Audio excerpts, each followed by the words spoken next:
사랑하는 여러분, 잠시 눈을 감고 제 이야기에 귀를 기울여 주시겠어요? 만약 당신이 그토록 오랫동안 간절히 기도해온 그 치유가 이미 당신의 것이라고 말씀드린다면 어떻게 하시겠습니까? 당신을 짓누르던 고통, 두려웠던 진단, 당신을 약하게 만들었던 그 모든 싸움이 당신 인생의 마지막 이야기가 아니라고 한다면요. 바로 지금 이 순간이 하늘에서 이미 그 값을 치른 선물을 당신이 받기로 예정된 거룩한 약속의 시간이라면 어떻게 하시겠습니까? 이 소중하고 희망 가득한 메시지가 더 많은 분들의 마음에 닿을 수 있도록 잠시 시간을 내어 구독과 좋아요를 눌러주시면 정말 감사하겠습니다. 여러분의 작은 행동 하나하나가 누군가에게는 절실한 위로와 힘이 될 수 있습니다. 그렇게 선한 영향력을 나누시는 모든 분들의 삶에 하나님의 크신 은혜와 평강이 늘 함께하기를 진심으로 기도합니다. 우리는 종종 고통을 참고 견디는 것을 삶의 일부로 숙명처럼 받아들이도록 배워왔습니다. 어쩌면 우리 민족이 겪어온 수많은 고난의 역사 속에서 묵묵히 인내하는 것이 하나의 미덕처럼 여겨졌기 때문일지도 모릅니다. 하지만 하나님께서는 당신의 자녀들이 질병과 절망의 무게에 짓눌려 살아가는 것을 단 한 번도 원하신 적이 없습니다. 성경은 언젠가 내가 치유될지도 모른다고 막연하게 말하지 않습니다. 성경은 분명하고 단호하게 선포합니다. 그가 채찍에 맞음으로 너희는 나음을 받았나니 이 말씀을 깊이 묵상해 보십시오. 나음을 받을 것이다라는 미래의 약속이 아닙니다. 이미 나음을 받았다는 과거 완료형 선언입니다.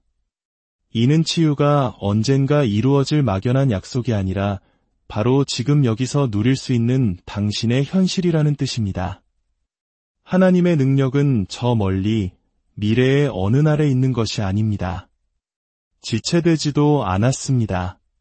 바로 지금 이 자리에 현존하며 당신을 기다리고 있습니다. 그리고 그 능력은 단 한 가지를 기다립니다. 바로 당신의 믿음입니다. 치유를 받기 위해 애걸할 필요도 어떤 자격을 갖추기 위해 노력할 필요도 없습니다. 심지어 지금 당장 치유받는다는 느낌이 들지 않아도 괜찮습니다. 당신이 해야 할 일은 오직 한 가지, 그 말씀을 믿는 것입니다. 지금 이 순간, 이 메시지는 당신을 향한 초대장입니다. 절망의 자리에서 일어나 믿음의 손을 뻗어 당신의 것을 받으라는 하늘의 부르심입니다. 다음번 병원 예약 날짜까지 기다릴 필요가 없습니다. 바로 오늘, 지금 이 순간, 치유는 여기에 있습니다. 오늘 하나님께서 당신을 치유하시도록 당신의 마음을 여시겠습니까? 이미 당신의 것이 된 것을 가질 준비가 되셨습니까? 하나님의 말씀은 단순히 종이 위에 찍힌 잉크나 입술을 통해 나오는 소리가 아닙니다. 그것은 살아있고 숨쉬며 거룩한 능력으로 가득 차 있습니다.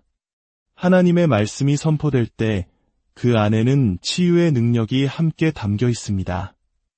말씀의 능력은 다른 무언가의 도움이 필요하지 않습니다. 첨가물이 필요하지도 않으며 결코 실패하는 법이 없습니다. 하나님의 말씀은 창조주께서 직접 처방하신 영적인 약이며 그 유효기간은 영원합니다. 잠언 4장 20절에서 22절은 우리에게 이렇게 가르칩니다. 내 아들아, 내 말에 주의하며 내가 말하는 것에 내 귀를 기울이라. 그것을 내 눈에서 떠나게 하지 말며 내 마음 속에 지키라. 그것은 얻는 자에게 생명이 되며 그의 온 육체의 건강이 됨이니라. 여기서 마지막 구절, 온 육체의 건강이라는 표현에 주목해야 합니다. 원어인 히브리어에서 건강으로 번역된 단어는 문자 그대로 약을 의미합니다. 그렇습니다. 하나님의 말씀은 우리 몸을 위한 약입니다. 올바르게 복용하기만 한다면 우리를 회복시키고 치유하는 진짜 약입니다. 우리가 세상의 약을 복용할 때를 생각해 보십시오. 정해진 규칙을 따릅니다. 6시간마다 알약을 먹거나 하루에 2번 연고를 발라야 할 수도 있습니다. 만약 처방을 무시하거나 약 먹는 것을 잊어버린다면 약은 기대했던 효과를 내지 못합니다. 하나님의 말씀이라는 약도 같은 원리로 작용합니다.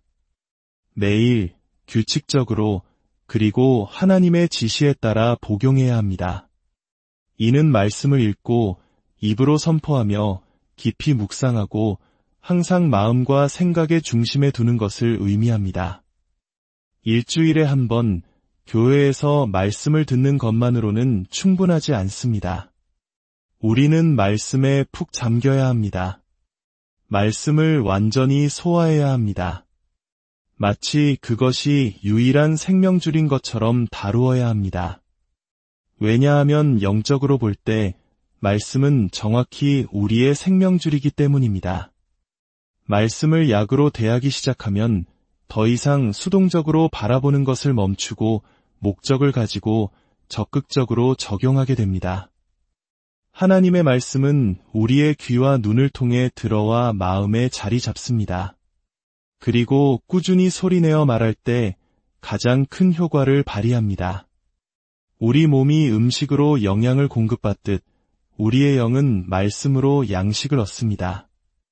꾸준한 음식이 몸을 강건하게 만들듯 꾸준한 말씀은 우리의 영을 강하게 만듭니다. 그리고 사람의 영이 강건하면 육체의 고통 속에서도 능히 그를 지탱할 수 있습니다. 많은 신자들이 교회 안에서 아픈 이유가 바로 여기에 있습니다. 하나님께서 처방하신 방법대로 말씀의 약을 꾸준히 복용하지 않았기 때문입니다. 즉각적인 결과를 원하지만 약이 효과를 발휘할 만큼 충분히 오랫동안 복용하지는 않았습니다.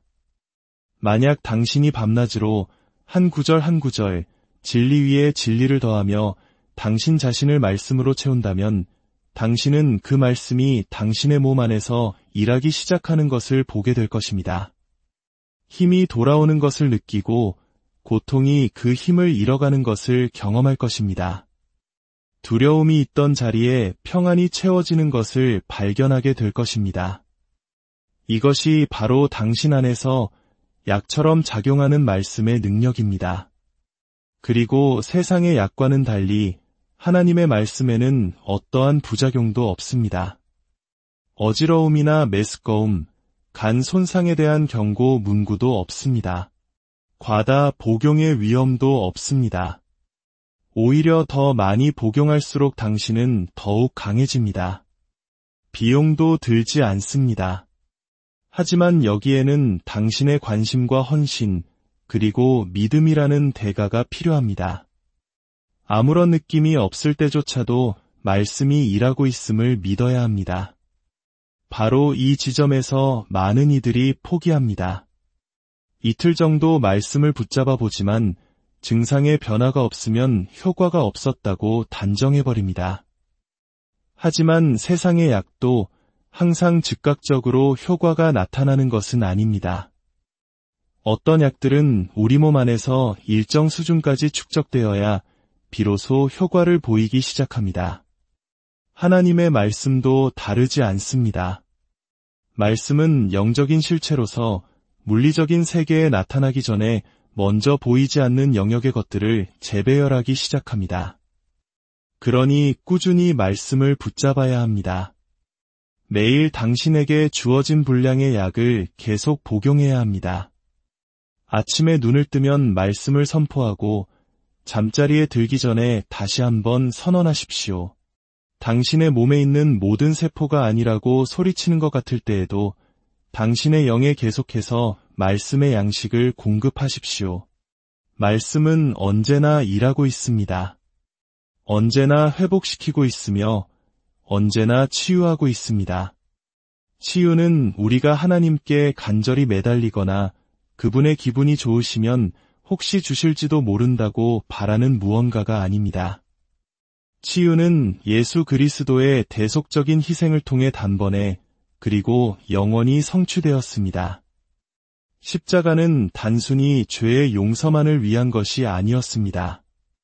그것은 인간 존재의 완전한 구속, 즉 영과 혼과 몸 전체의 구원을 위한 것이었습니다. 이사야서 신세장 4절과 5절은 그 기초를 놓습니다. 그는 실로 우리의 질고를 지고 우리의 슬픔을 당하였거늘.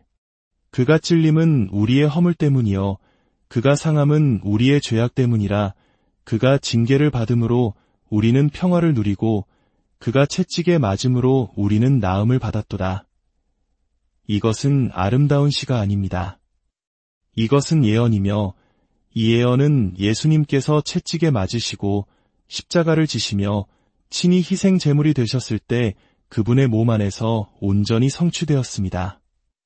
이 구절에서 질고라는 단어는 히브리 원어로 질병들을 의미하고 슬픔은 고통을 의미합니다. 즉, 예수님께서 우리의 질병들을 짊어지시고 우리의 고통들을 담당하셨다는 뜻입니다. 만약 그분께서 우리의 질병을 가져가셨다면 왜 우리가 그것을 다시 짊어져야 합니까? 만약 그분께서 우리의 고통을 담당하셨다면 왜 그것이 우리에게 머물러 있어야 합니까? 종교적인 마음은 그 치유는 영적인 것이야라고 말할지도 모릅니다. 하지만 성경은 그렇게 가르치지 않습니다. 예수님께서 이 땅에 계셨을 때 그분은 단지 죄만 용서하신 것이 아닙니다. 그분은 육체를 치유하셨습니다. 보지 못하는 자의 눈을 뜨게 하셨고 듣지 못하는 자의 귀를 여셨으며 나병 환자를 깨끗하게 하셨고 죽은 자를 살리셨습니다. 그리고 십자가로 가실 때 그분은 그 모든 깨어짐을 자신의 몸에 짊어지셨습니다. 그리하여 치유가 모든 믿는 자를 위한 법적인 권리가 되게 하셨습니다. 치유는 이미 제공되었습니다. 그것은 이미 끝난 일이라는 뜻입니다. 이미 그 값이 치러졌습니다. 할부로 구매한 것도 아니고 승인을 기다리는 중도 아닙니다. 미래의 하늘에서 배송될 예정인 물건도 아닙니다. 그것은 대속 안에서 이미 완성되었습니다. 당신이 믿을 때 당신의 죄가 용서받는 것이 확실한 것처럼 치유 또한 구속의 꾸러미에 포함된 확실한 선물입니다. 당신이 그것을 받을 때 당신의 몸은 신성한 건강에 접근할 권한을 부여받은 것입니다. 이미 하나님께서 하신 일을 해달라고 그분을 설득할 필요가 없습니다. 당신을 치유해 달라고 조를 필요가 없습니다. 그분은 위로움을 선물하신 바로 그 순간에 치유 또한 함께 선물하셨습니다. 우리는 하나님께서 움직이시기를 기다리는 것이 아닙니다. 그분은 이미 2000년 전 골고다 언덕에서 움직이셨습니다. 그래서 성경은 그가 채찍에 맞음으로 너희는 나음을 받았나니 라고 말하는 것입니다. 나음을 받는 중도 아니고 나음을 받을 것도 아닌 받았나니라는 과거형입니다. 그 사건은 갈보리에서 예수님께서 그 채찍을 맞으셨을 때 일어났습니다. 치유는 해방되었고 값은 치러졌으며 피는 흘려졌습니다. 하늘은 그 사실을 기록했고 그것은 영원히 유효합니다. 일은 이미 끝났습니다. 이제 남은 것은 당신의 반응뿐입니다. 당신을 치유하는 것이 하나님의 뜻인지 물을 필요가 없습니다. 그분의 뜻은 그분의 말씀 안에 있고 그분의 말씀은 이미 끝났다고 선포합니다. 십자가가 그 사실을 확정했고 부활이 그것을 증명했으며 성령께서 그것을 보증하십니다. 치유가 이미 제공된 것임을 깨달을 때 당신의 기도는 절박함의 자리에서 확신의 자리로 옮겨갑니다. 더 이상 하늘을 바라보며 하나님께서 언제쯤 움직이실까 궁금해하지 않게 됩니다. 당신은 말씀을 붙잡고 당신의 몸에 적용하며 이렇게 선포합니다. 나는 이미 값이 치러진 것을 봤습니다. 이것은 마치 누군가 이미 당신의 물건값을 지불해 놓은 상점에 가는 것과 같습니다. 점원에게 팔아달라고 애원할 필요가 없죠. 그저 당신의 이름을 대고 당신의 것을 찾아가면 됩니다. 예수님의 피가 당신의 이름으로 모든 값을 완납했습니다. 영수증은 이미 발행되었고 그 증거는 영원합니다. 치유에는 당신의 이름이 적혀 있습니다. 그것을 얻기 위해 노력할 필요도 자격을 갖출 필요도 없습니다. 스스로 가치 있다고 느껴질 때까지 기다릴 필요도 없습니다. 예수님의 보혈이 당신을 가치 있게 만들었습니다. 그분의 채찍 맞으심이 당신을 온전케 했습니다. 십자가가 당신을 치유했습니다. 치유는 오고 있는 것이 아닙니다. 치유는 이미 여기에 있습니다. 치유는 약속된 것이 아니라 제공된 것입니다. 치유는 미래의 희망이 아니라 현재의 소유입니다. 당신이 이 사실을 믿을 때 당신은 치유받으려고 애쓰는 것을 멈추고 이미 치유받은 사람처럼 걷기 시작합니다. 믿음은 은혜가 이미 마련해 놓은 것을 향해 손을 뻗어 붙잡는 손과 같습니다. 치유는 영적인 영역에서는 이미 완성되었지만 그것을 물리적인 현실로 나타나게 하는 것은 바로 믿음입니다. 하나님의 능력은 항상 존재합니다. 그분의 뜻은 결코 변하지 않습니다.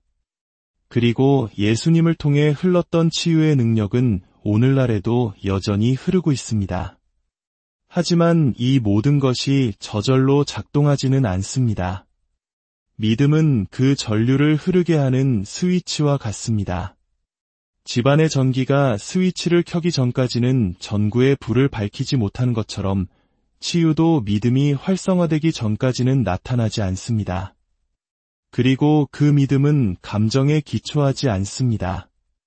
증상의 호전에 기초하지도 않으며 의사의 진단서에 기초하지도 않습니다. 그것은 오직 변하지 않는 하나님의 말씀 위에만 기초합니다. 예수님께서 이 땅에서 행하신 모든 치유는 믿음을 요구했습니다. 그분은 거듭해서 말씀하셨습니다. 내 믿음대로 될지어다. 그리고 따라 내 믿음이 너를 구원하였느니라. 그분은 결코 하나님의 기분에 따라서나 운에 따라서 혹은 우연이라고 말씀하지 않으셨습니다. 연결을 만든 것은 바로 믿음이었습니다. 그리고 그 원리는 변하지 않았습니다. 하나님은 변하지 않으셨고 그분의 능력은 약해지지 않았습니다. 차이는 오직 우리의 마음의 반응에 있습니다. 믿음은 보지 않고도 믿는 것입니다. 믿음은 느끼기 전에 먼저 말하는 것입니다. 믿음은 몸이 아니라고 소리칠 때조차도 말씀이 사실인 것처럼 행동하는 것입니다. 믿음은 질병의 존재를 부정하는 것이 아닙니다. 단지 질병이 최종 발언권을 갖는 것을 거부할 뿐입니다. 믿음은 하나님의 뜻이 알려진 곳에서 시작됩니다. 당신이 아는 것 이상으로 믿을 수는 없습니다. 치유가 하나님의 뜻이라는 것을 알지 못한다면 치유를 위한 강한 믿음을 가질 수 없습니다. 이것이 바로 말씀을 먹는 것이 그토록 중요한 이유입니다. 치유의 약속들을 더 많이 묵상할수록 당신의 믿음은 더욱 강해집니다. 로마서 10장 17절은 말합니다. 그러므로 믿음은 들음에서 나며 들음은 그리스도의 말씀으로 말미암았느니라. 더 많이 들을수록 말씀은 더 깊이 스며듭니다. 더 깊이 스며들수록 당신의 생각을 바꿉니다. 그리고 당신의 생각이 바뀔 때 당신의 믿음이 바뀌고 당신의 말이 바뀌기 시작합니다. 그리고 당신이 말하는 것이 바로 당신이 보기 시작하는 것입니다. 믿음은 수동적이지 않습니다. 가만히 앉아서 기다리지 않습니다. 믿음은 이미 주어진 것을 취합니다. 혈루증을 앓던 여인은 예수님께서 자신을 찾아오시기를 기다리지 않았습니다. 그녀는 군중을 뚫고 나아가 그분의 옷자락을 만졌습니다. 예수님께서는 따라 내 믿음이 너를 온전케 하였다라고 말씀하셨습니다. 바로 그 믿음이 오늘날에도 발휘될 수 있습니다. 우리는 그분의 물리적인 옷자락을 만질 필요가 없습니다. 그분의 말씀이 지금 여기에 있으며 그 말씀은 동일한 능력을 담고 있습니다. 당신이 예수님의 이름으로 내가 치유를 받습니다 라고 말하고 그것이 이미 당신의 것임을 온전히 확신하며 말할 때 믿음은 풀려나고 치유가 나타나기 시작합니다. 하지만 믿음은 또한 보호받아야 합니다. 흔들려서는 안 됩니다. 믿음이 발휘되는 순간 사탄은 그것을 시험하러 옵니다. 증상이 더 악화될 수도 있고 진단 결과가 더 절망적으로 들릴 수도 있습니다. 하지만 바로 그때가 굳게 서야 할 때입니다. 바로 그때 나는 보는 것으로 행하지 않고 믿음으로 행한다라고 선포해야 할 때입니다. 믿음은 후퇴하지 않습니다. 믿음은 움츠러들지 않습니다. 믿음은 계속해서 말씀을 선포하고 하나님을 찬양하며 앞으로 일어날 일 때문이 아니라 이미 이루어진 일에 대해 감사하는 것입니다. 그러한 믿음이 산을 옮깁니다. 그러한 믿음이 견고한 진을 무너뜨립니다. 그러한 믿음이 바로 당신이 있는 그곳에서 치유의 능력을 활성화시킵니다. 치유가 이미 제공되었다는 사실을 믿고 그것을 보기 전에 사실로 받아들이는 순간 믿음은 일하기 시작합니다. 그때 보이지 않는 세계가 보이는 세계를 재배열하기 시작합니다. 그때 치유가 당신의 영에서부터 솟아나 당신의 몸을 덮기 시작합니다. 치유는 밖에서 안으로 들어오는 것이 아니라 안에서 밖으로 흘러나옵니다. 하나님의 영과 연합된 당신의 영이 치유의 능력이 흐르는 통로가 되고 믿음은 그 흐름을 여는 밸브입니다. 믿음을 먹일수록 믿음은 강해지고 믿음이 강해질수록 더 빠르게 역사합니다. 치유는 기다리고 있습니다. 믿음이 그것을 움직입니다. 믿음은 완성된 일을 활성화시킵니다. 믿음은 영적인 영역으로 손을 뻗어 이미 이루어진 일을 지금으로 끌어옵니다. 영의 세계에서는 모든 것이 자연의 법칙과 반대로 작동합니다. 자연 세계에서 사람들은 무언가가 진짜라고 믿기 전에 먼저 그것을 느끼고 싶어 합니다. 치유되었다고 말하기 전에 먼저 증상의 호전을 보고 싶어 합니다. 하지만 믿음이라는 영적인 법칙은 시각이나 감각으로 작동하지 않습니다. 그것은 먼저 믿고 그 후에 보는 것으로 작동합니다. 세상은 보는 것이 믿는 것이라고 말합니다.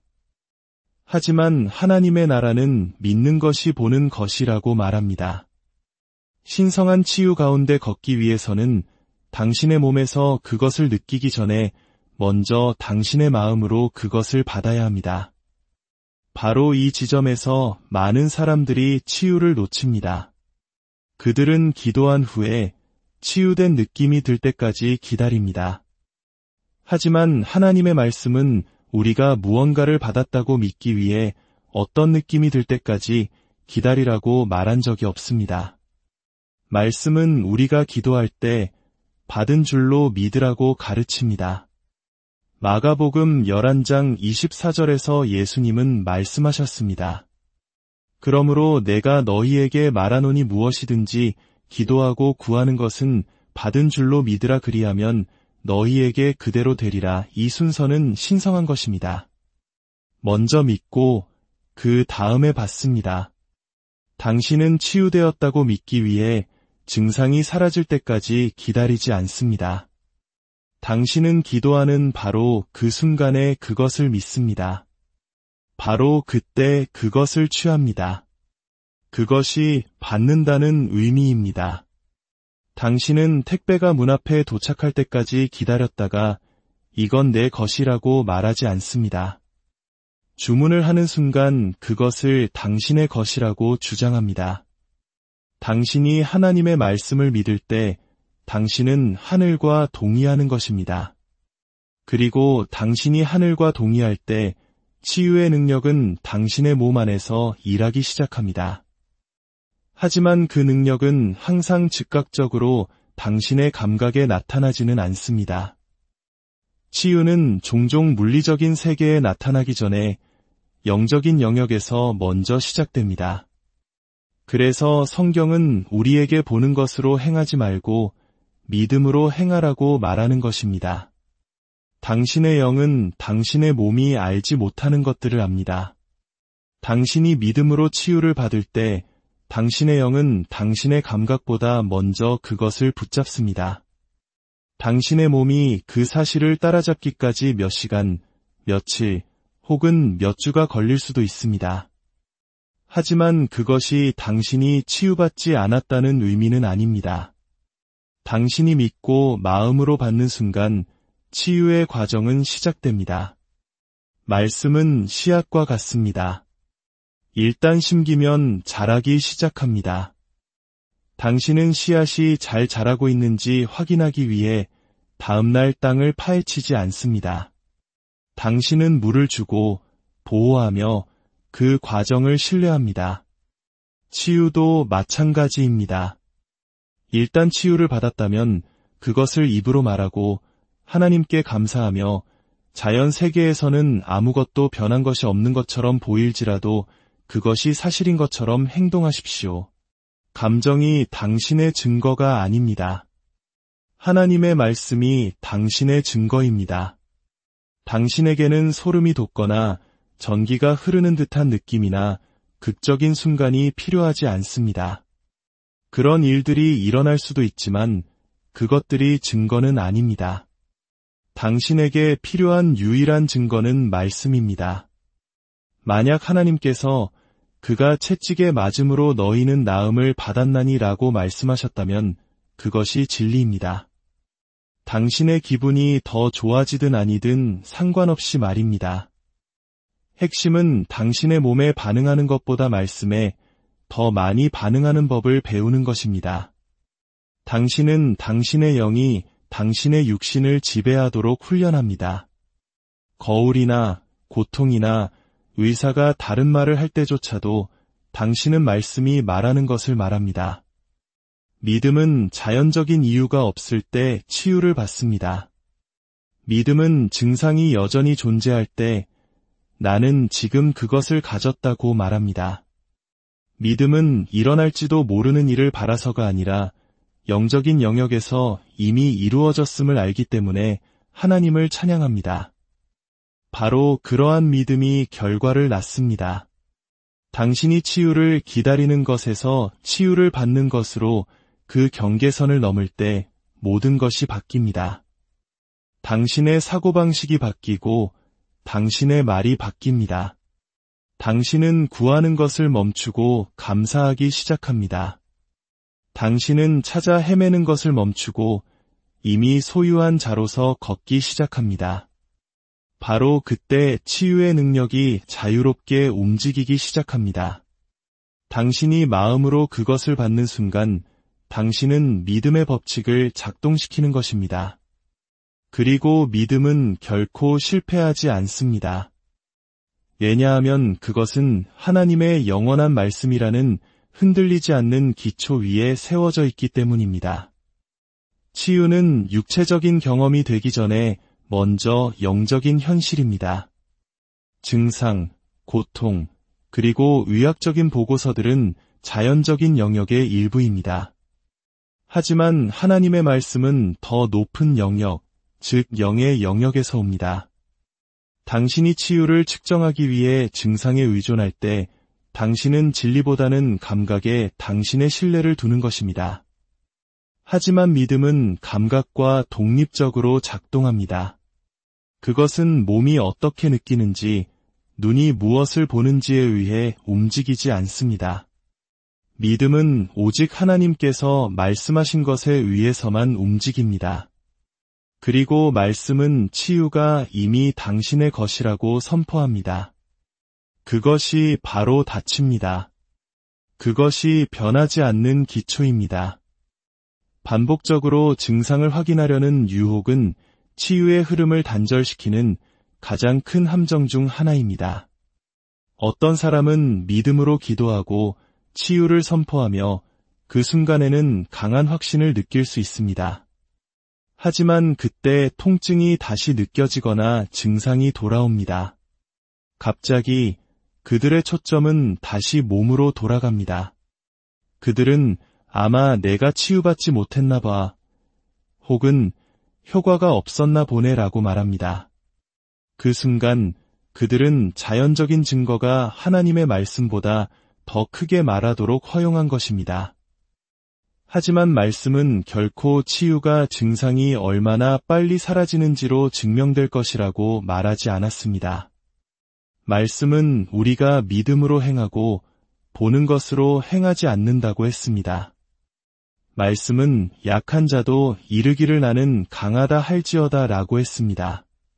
그들이 강하다고 느끼기 때문이 아니라 말씀이 그들에게 그럴 권리를 주었기 때문입니다. 증상은 실제적이지만 진리는 아닙니다. 그것들은 사실이지만 변화될 수 있습니다. 하나님의 말씀은 진리이며 진리는 결코 변하지 않습니다. 신자가 다처럼 말씀에 자신을 고정시키고 몸이 말하는 것에 의해 움직이기를 거부할 때 치유의 과정은 계속 진행됩니다. 많은 사람들이 치유를 잃는 것은 하나님께서 그것을 거두어 가셨기 때문이 아니라 그들 스스로가 자신의 고백과 입장을 포기했기 때문입니다. 그들은 이미 선포된 것 위에 굳게 서는 대신 확인을 위해 자신의 몸을 점검합니다. 말씀 위에 선다는 것은 당신 자신의 감정보다 하나님의 약속을 더 신뢰하는 것을 의미합니다. 그것은 고통이 찾아오거나 진단 결과가 악화될 때에도 여전히 말씀에 따라 나는 치유받았습니다 라고 말하는 것을 의미합니다. 당신은 약하다고 느낄지 모르지만 강함을 선포합니다. 증상을 볼 수도 있지만 말씀이 말하는 것을 굳게 붙잡습니다. 당신은 그것을 감지할 수 없을 때에도 하나님의 능력이 일하고 있음을 믿기로 선택합니다. 그것이 진짜 믿음입니다. 진짜 믿음은 응답이 나타나기 전에 하나님을 찬양합니다. 진짜 믿음은 검처럼 말씀을 붙잡고 후퇴하기를 거부합니다. 사탄은 증상을 통해 당신을 압박하려 할 것입니다. 하지만 당신은 증상이 당신의 기초가 아니라는 것을 기억해야 합니다. 말씀이 당신의 기초입니다. 그리고 당신이 흔들리지 않고 두 마음을 품지 않고 생명과 사망을 동시에 말하지 않으면서 말씀 위에 설 때 당신은 치유가 온전히 나타나는 문을 여는 것입니다. 하나님은 지체하시거나 우유부단하게 일하지 않으십니다. 그분은 언제나 준비되어 있으십니다. 그분의 능력은 언제나 사용 가능합니다. 일은 예수님의 희생을 통해 이미 끝났습니다. 그러므로 치유에 있어서 받을 시간은 언젠가가 아닙니다. 어느 날도 아니고 별들이 정렬되거나 당신의 믿음이 충분히 강하다고 느껴질 때도 아닙니다. 그 시간은 바로 오늘입니다. 고린도후서 6장 2절은 말합니다. 보라, 지금은 은혜 받을 만한 때요. 보라, 지금은 구원의 날이로다. 여기서 구원은 단지 죄의 용서만을 의미하지 않습니다. 그것은 구출, 온전함, 그리고 치유를 포함합니다. 만약 지금이 구원의 날이라면 지금은 또한 치유의 날입니다. 사탄은 치유를 미래로 미루고 싶어 합니다. 그는 속삭입니다. 나중에 일어날 거야. 기도와 금식을 더한 후에 언젠가 내가 더 신실해지면. 하지만 그런 생각은 사람들로 하여금 계속 기다리고 바라기만 하고 결코 받지 못하게 만듭니다. 믿음은 결코 이를 미루지 않습니다. 믿음은 말합니다. 나는 지금 그것을 취한다. 지연은 의심의 언어입니다. 당신이 치유가 이미 값을 치르고 주어졌다는 것을 진정으로 믿을 때 당신은 당신의 기적을 연기하는 것을 멈춥니다. 당신은 표적을 기다리는 것을 멈추고 약속에 응답하기 시작합니다. 하나님은 치유를 보류하고 계시지 않습니다. 당신을 시험하거나 자격을 갖출 때까지 기다리시는 것도 아닙니다. 치유는 이미 사용 가능하게 되었습니다. 남은 것은 오직 당신의 반응뿐입니다. 믿음은 현재의 일합니다. 믿음은 하나님께서 나를 치유하실 것이다라고 말하지 않습니다. 믿음은 그가 채찍에 맞음으로 나는 나음을 받았다. 그러므로 나는 지금 치유받았다라고 말합니다. 이것이 바로 받는 자의 자세입니다. 희망하거나 애쓰거나 애원하는 것이 아니라 선포하고 받아들이는 것입니다. 치유가 미래에 머물러 있는 한 그 나타남도 지연됩니다. 하지만 당신이 마음을 바꾸어 오늘이 바로 나의 날이다 라고 말할 때 무언가 변화가 일어납니다. 하늘은 하나님이 지금의 하나님이심을 믿는 믿음에 응답합니다. 그분은 위대한 과거의 나도 아니고 위대한 미래의 나도 아니십니다. 그분은 위대한 현재의 나 스스로 있는 자이십니다. 이는 그분의 능력이 영원히 현재하며 그분의 뜻이 일정하고 그분의 치유가 흐르고 있음을 의미합니다. 특별한 순간이나 감정적인 돌파구를 기다릴 필요가 없습니다.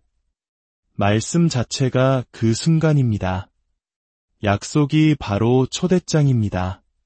당신이 오늘이 당신의 날이라고 믿기로 선택할 때 당신은 다르게 말하기 시작합니다. 한때 손을 뻗어 잡으려 했던 것을 이미 소유한 사람처럼 말하게 됩니다. 당신의 기도는 구하는 것에서 감사하는 것으로 바뀝니다. 당신의 마음은 지연에서 기대로 전환됩니다. 그리고 당신의 영은 권위 안에서 일어서기 시작합니다.